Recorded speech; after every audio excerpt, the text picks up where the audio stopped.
Welcome to SurePass, where we share for you to learn and succeed. In this video, we will be discussing recidivism or reincidencia. Who is a recidivist? According to the revised Penal Code, a recidivist is one who, at the time of his trial for one crime, shall have been previously convicted by final judgment of another crime embraced in the same title of the revised Penal Code. From that definition, we can already determine the requisites of recidivism. Thus, what are the requisites of recidivism? First, offender is on trial for an offense.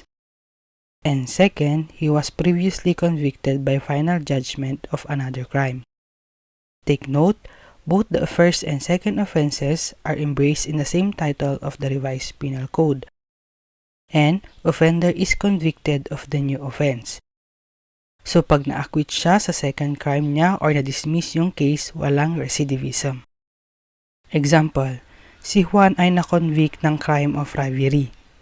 After conviction, he committed the crime of theft.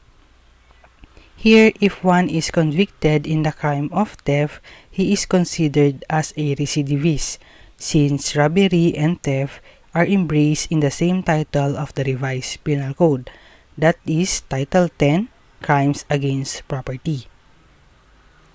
Sabi natin kanina, a recidivist is one who, at the time of his trial for one crime, shall have been previously convicted by final judgment of another crime embraced in the same title of the revised Penal Code.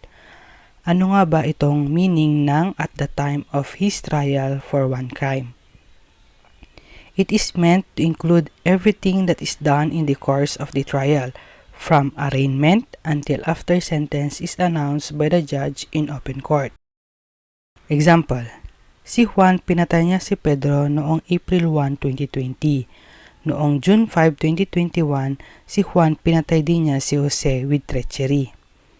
Juan then was convicted of homicide on September 15, 2024 for killing Pedro. There being no appeal, the judgment became final.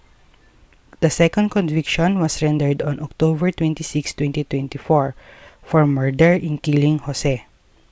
Juan here is a recidivist. Juan had been convicted by final judgment at the time of the rendition of the judgment for the second offense. Take note, if both offenses were committed on the same date, they shall be considered as only one. Also, judgments of conviction handed down on the same day shall be considered as only one conviction.